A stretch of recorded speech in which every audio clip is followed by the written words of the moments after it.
Aloha. Today, I wanted to continue a little bit, but kind of uh, veer off on a tangent of continuing from yesterday, but veer off on a tangent um, from that to more focused in on horror movies and Hollywood itself, and the desensitization of um, the collective subconscious and the desensitization of everything within our experience is about um, lowering the senses, taking you from however many senses that we are we have accessible within this human experience, the maximum possibility. Like you can understand, we only use a percentage of our brain. So, what else do we only use a percentage of? So, our perspectives, our imagination, our art, our everything is taken down a notch when these systems get activated to desensitize and deactivated within our sensory programs. it's it's everywhere.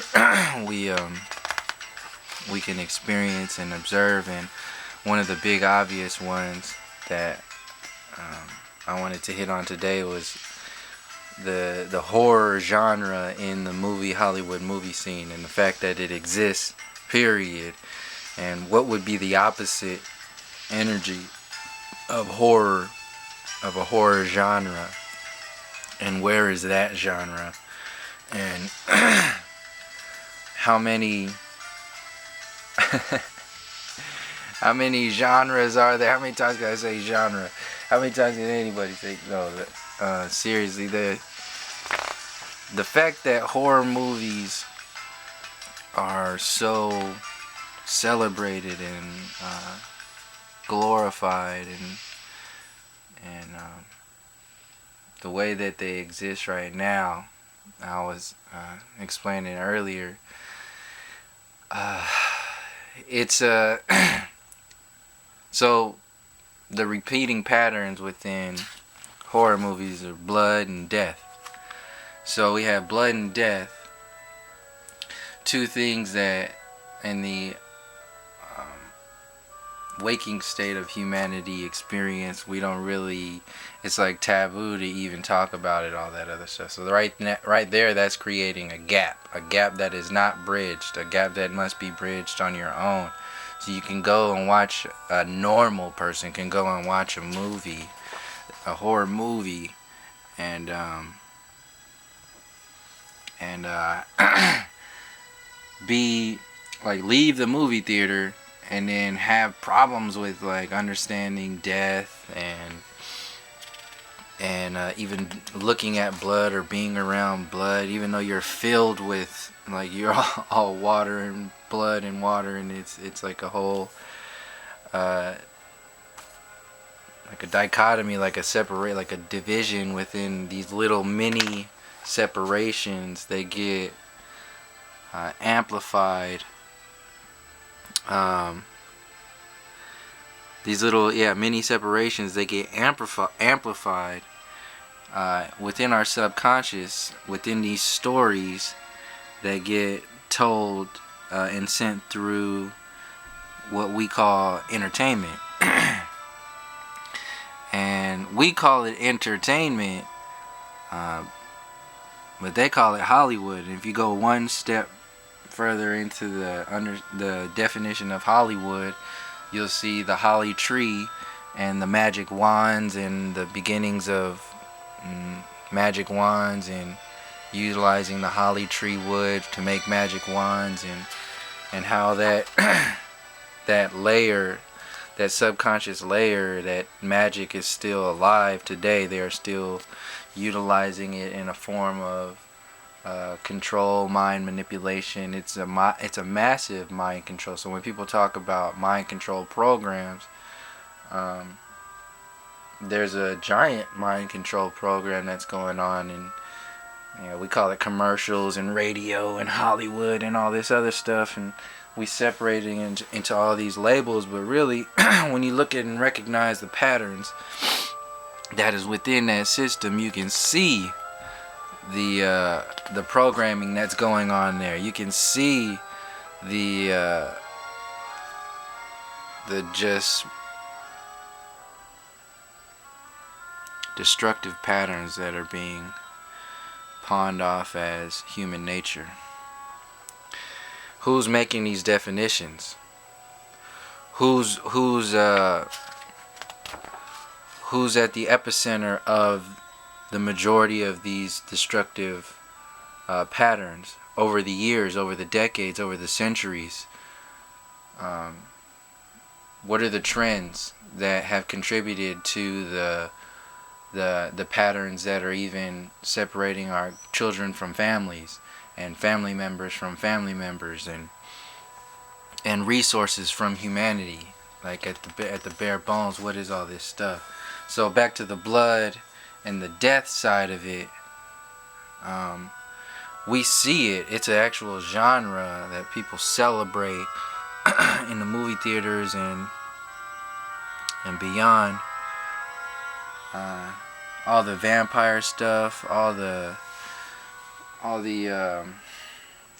romantic, like everything is romantic. It's like love and darkness and blood, and like they tell these stories with, just like the natural frequencies for the planet is 432, and the Nazis adjusted it to 440 to give us that just out of harmonic vibration. The same thing goes with Hollywood and radio and education and personality traits and everything that we call our experience is set off kilter, just a few frequencies, just enough not to cause anybody to ask any questions about what's going on, but just enough to be happy enough to be quiet and not ask any questions. So that gets put out there.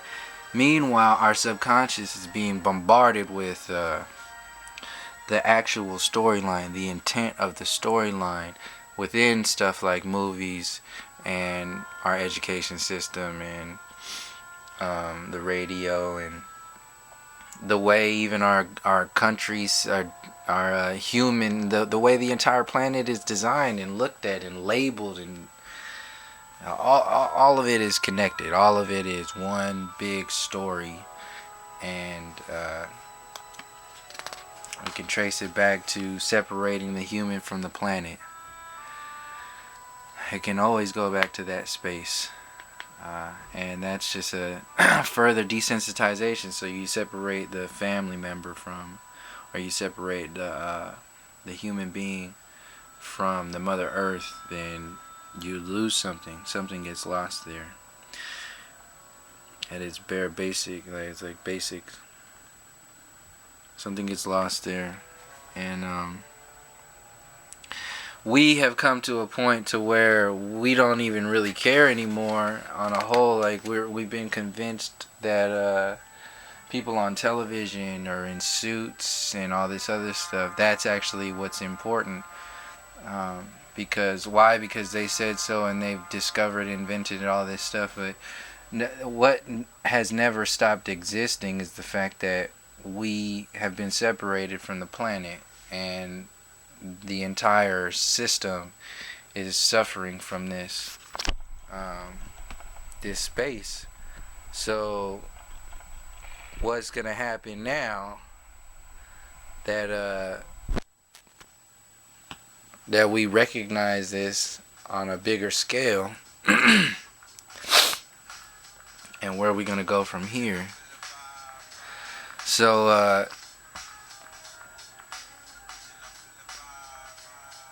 yeah.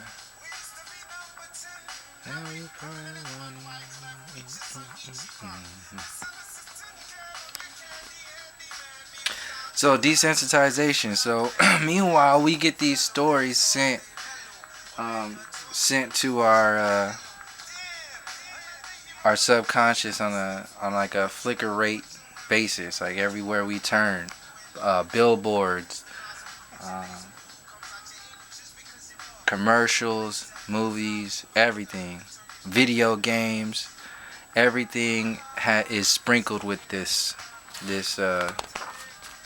this stuff, and this stuff has an intent that isn't really openly shared with people, because if they get the whiffs of the origins of this intent, then that starts to play with the power and what the illusion of power that keeps those paradigms existing, and those so it's all a very intricate little system here that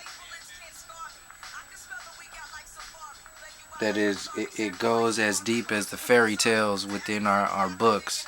It goes back into how we see ourselves. It goes back into the generations and generations who grandparents and who've understood, like, oh yeah, this is my human experience, and then the next generation, well, this is my human experience, and next generation, and then like generation over generation, what stories have been played and what stories are we still playing that were based on our already broken system, like before now. Like even now we can't even understand the ancient technologies. Why isn't there always a team of people working on trying to understand what the pyramids builders were doing, and um, what these ancient indigenous people were, what kind of energy they were accessing,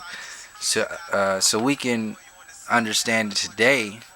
Why? Because they already know. The people who are working already know. These contractors already, the contractors behind contractors already have access to this energy and information, and if they get revealed for um, whatever, for that for being, some of them aren't even connected, but they are profiting off of it. Just like people who aren't racist, they still get to profit off of the ongoing white supremacy atmosphere that is pumped through both, or everything, news, media, radio. It's everywhere. It's within our own thought processes. So um, it's not just a matter of an individual not feeling or acting a certain way.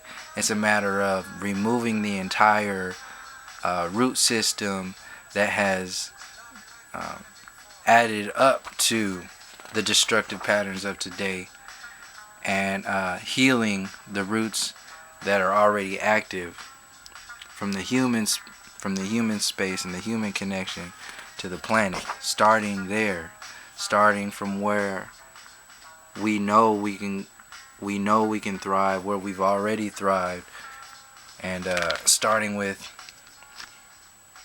there.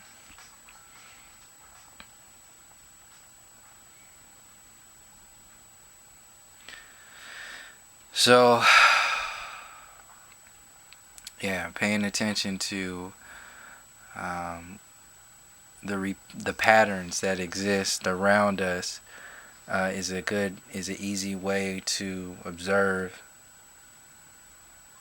the intent of these storylines, and the excess baggage that gets um, added onto our subconscious, and kind of like adds to the moments where we come out of ourselves, that can get taken out of our own natural flows, our natural vibrations. So everything around the commercials, the billboards, everything about advertisement and marketing is about removing the human being from their natural state and jarring them, or popping them into an existence that that involves them utilizing their energy to either buy something or pay it into something else, another system, another kind of program. That's what marketing and advertising is, and it's not just a matter of grabbing your eyes. These systems go into patterns, triggers, commercials. When these commercials that start and stop real quick, those commercials are meant. People pay for those to be like that, because they get into your mind, into your psyche for that moment. It shocks you and it stays there. It like flicks, just like your mind, and that's why they started coming out with these now more recently. These little mini commercials where they just kind of like start a commercial and stop. It's like that's still within your space. So yeah, releasing all of that stuff will really unlock and open a lot of things. So thank you for hanging out, and until next time, peace, love, and harmony.